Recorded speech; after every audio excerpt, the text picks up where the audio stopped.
మరి చక్కని 4 అధ్యాయాలలో 4 విషయాలు నేర్చుకుందాం. మొదటిది అవిధేయత. ఉండల్లా ఉండకూడదా? అవిధేయుడైన భర్త, అవిధేయుడైన భార్య, అవిధేయుడైన విశ్వాసి నాశనానికి కారణం. రెండవది పశ్చాత్తాపం. పడాలా వద్దా? పొద్దున పడాలా, రాత్రి మళ్ళీ మర్చిపోవాలా? ఎప్పటివరకు పడాలి పశ్చాత్తాపం? బ్రతికున్నంత కాలం. మూడవది విధేయత. ఉండాలా వద్దా? ఎవరికి విధేయులు అవ్వాలా? దేవుడికి. ఎట్లా? దేవుడు కనిపిస్తాడా?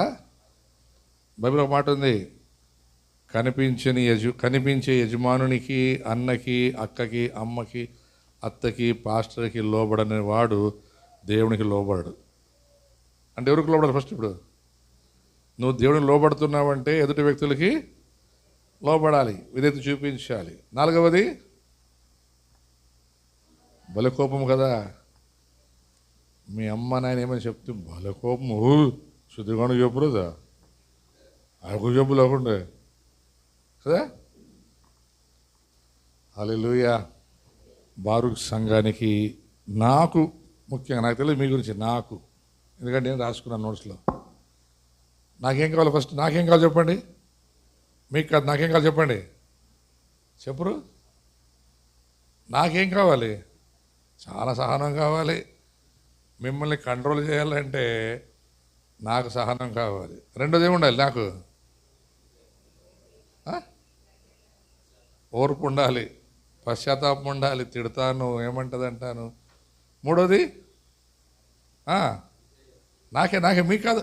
మీరు చాలా మంచోళ్ళు, మీరు యోనా కన్నా మంచోళ్ళు, నేను యోనా కన్నా చెడ్డోడు. కాబట్టి నాకు కావాలి.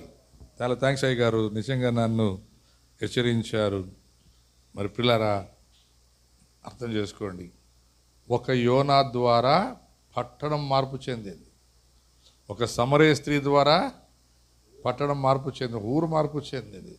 ఒక దయ్యం పట్టినవాడు కట్టవేయబడ్డాడు, వాడు విడిపించడం ద్వారా ఆ ఊరు జనమందరూ యేసుని రక్షకుని అంగీకరించుకున్నారు.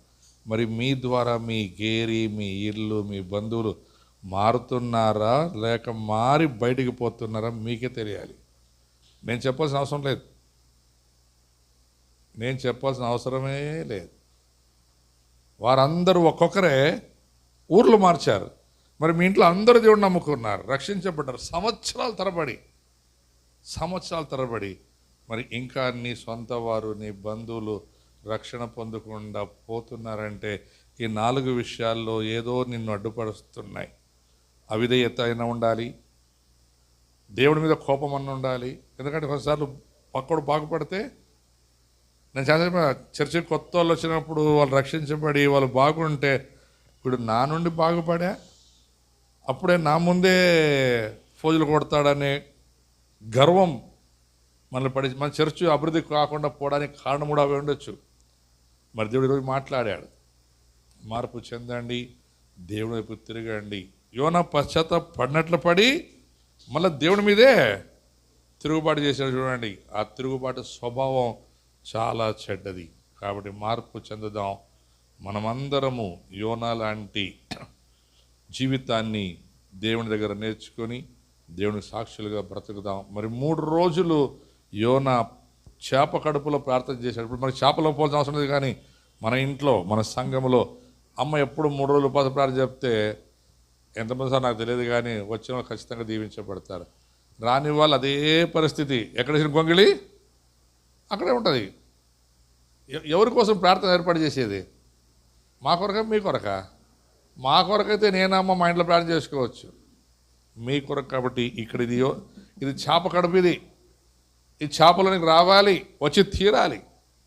వస్తేనే మీకు పశ్చాత్తాపం కలుగుతుంది, మీ కుటుంబం దీవించబడుతుంది. అలాంటి దీవెన, ఆశీర్వాదాలు మీకు కలుగును గాక. ప్రతి వారు కళ్ళు మూసుకుందాం, ప్రార్థన చేసుకుందాం. పరిశుద్ధుడైన మా దేవ, మహోన్నతమైన మా తండ్రి, నీకు వందనాలు, స్తోత్రాలు చెల్లిస్తున్నాము నాయన. అవును ప్రభా, యోనా ద్వారా మాకు మాట్లాడిన మాటను బట్టి మీకు స్తోత్రాలు. మీరు మమ్మల్ని హెచ్చరించినందుకు మీకు స్తోత్రాలు చెల్లిస్తున్నాం. మేము కూడా ప్రభా యోనాలాగే ప్రార్థన చేసి నాయన గొప్ప కార్యాలు చూడక మన పశ్చాత్తాప పడినట్టుగా ప్రభా నాయన నటించి మరలా మీ మీద కోపపడ్డాడు తండ్రి. ఆ కోపానికి గుణపాఠం నేర్పించారు. అలాగ మేము ఉన్నాము గనుకనే ఈరోజు మీరు మాతో మీరు మాట్లాడిన ప్రతి మాటను బట్టి మీకు వందనాలు స్తోత్రాలు చెల్లిస్తున్నాం అయ్యా. మా మధ్యకు తీసుకొచ్చిన రెవరెండ్ డాక్టర్ జీపీ ట్రై గారిని బట్టి మీకు స్తోత్రాలు చెల్లిస్తున్నాము తండ్రి. అతన్ని బహు గొప్పగా ఇంకను వాడుకోనండి. అతని పరిచయని దీవించి మీరే మహింపదని కోరుచున్నాము తండ్రి. వారికి అప్పగించిన పనిని పరిణ శక్తికి లోపం లేకుండా ప్రభా నాయన సరిచేటకును గద్దించటకు ప్రభా ఖండించడం ప్రభా ఇచ్చిన అధికారాన్ని బట్టి మీ స్తోత్రాలు చెల్లిస్తున్నాం. మరి ఉదయం ప్రభా బేతేని సంఘములో మరి ఇక్కడ బారూక్ సంఘంలో ప్రభా వారు వాక్య పరిచయం చేసి అనేకుల్ని ప్రభా నా తండ్రి ప్రభా మీ వైపుకు తిప్పి ఉన్నారు ప్రభా దాన్ని మీ స్తోత్రాలు చెల్లిస్తున్నాం. యెహోవా వలననే రక్షణ అనేటువంటి మాటను మరలా ప్రభా తెలియపరిచాలని మీ స్తోత్రాలు చెల్లిస్తున్నాం. నేను వాక్యం విన్నవారు తండ్రి విన్నవారు విన్నట్టుగా ఉండకుండా మార్పు చెంది ప్రభా నినివే ప్రజల వలె ప్రభా నన్ను ప్రతి ఒక్కరి ప్రభ గోనెపట్ట కట్టుకొని పశ్చాత్తాపడని మీ కృప చూపండి. మేము పశ్చాత్తాప పడితే మా ఎమ్మెల్యే మా ఎంపీలు ప్రభ మా ముఖ్యమంత్రులు అలాగే మా ప్రధాని మా రాష్ట్రపతి కూడా ప్రభ దిగి వచ్చి ప్రభ గోనెపట్ట కట్టుకొని ప్రార్థించే సమయం ఆసన్నమని మేము నమ్ముచున్నాము తండ్రి. ఎందుకంటే ప్రభ నమ్ముట నీ వలనైతే నమ్మని సమస్తము సాధ్యమన్నావు. ఆ రోజు ప్రభ ఆ యొక్క నినివే ప్రజల ప్రార్థన ఆలకించిన దేవుడవు ఈరోజు మా ప్రార్థన కూడా ఆలకించి మా భారతదేశంలో ఉన్న ప్రతి అవకతవకలను మార్చి ప్రభా చరిత్రను ప్రభను మార్చమని కోరుచున్నాను తండ్రి. మా అధ్యక్షురాలు ప్రభా దిగి ప్రభ గోనెపట్ట కట్టుకొని ఖచ్చితంగా ప్రార్థించే మారు మనసు కలిగని కోరుచున్నాము తండ్రి. అది జరగాలంటే ముందు నేను మార్పు చెందాలి, మేము మార్పు చెందాలి. మేము గోనెపట్ట కట్టుకొని ప్రభా మేము బూడిద పోసుకొని ప్రభా నీ సన్నిధిలో ప్రభ గోజాడాలి ప్రభా. అలాంటి గోజాడే మనస్సును బారూక్ ఇంపాక్ట్ మినిస్ట్రీస్కి నైనా మీరు కలుగజేసిన మీ స్తోత్రాలు చెల్లిస్తున్నాం. మా సంఘంలో ప్రతి విశ్వాసి ప్రభ ప్రార్థనా పరులుగా సువార్తను ప్రకటించే వారిగా దేవుని సన్నిధిలో ప్రభ గోజాడే వారికి ఉండాలని ప్రభా ఈరోజు మీ దాసుని ద్వారా తెలియపరిచిన ప్రతి మాటను బట్టి మీ స్తోత్రాలు చెల్లిస్తున్నాం తండ్రి. మరొకసారి ప్రభా మేమందరం కలిసి ప్రభా యెరూషలేము క్షేమం కొరకు ప్రార్థిస్తున్నాం. యెరూషలేములో ఉన్న యూదుల కొరకు రక్షణ కొరకు ప్రార్థిస్తున్నాము తండ్రి. మరి యుద్ధాలు జరుగుతున్న అన్ని దేశాల్లో ప్రభా సమాధానం కలుగుని గాక. మీ చిత్తం పరలోకంలో ఏమైనదో అది భూలోకం నెరవేర్చి నడిపి మీరు మహింపదని కోరుచున్నాము తండ్రి. నేను మరొకసారి ప్రభా నీ దాసులు పీటరయ్య గారిని వారి సేవను కుటుంబాన్ని ప్రభా దీవించి ఆశ్రయించి ఇంకా అనేకులకు ప్రభనత్తని ప్రభా నాయన మీ దాసుని బహు అభిషేకంతో వాడుకొనమని యేసుక్రీస్తు నామములో అడిగి పొందినాము తండ్రి. ఆమేన్. హల్లెలూయా.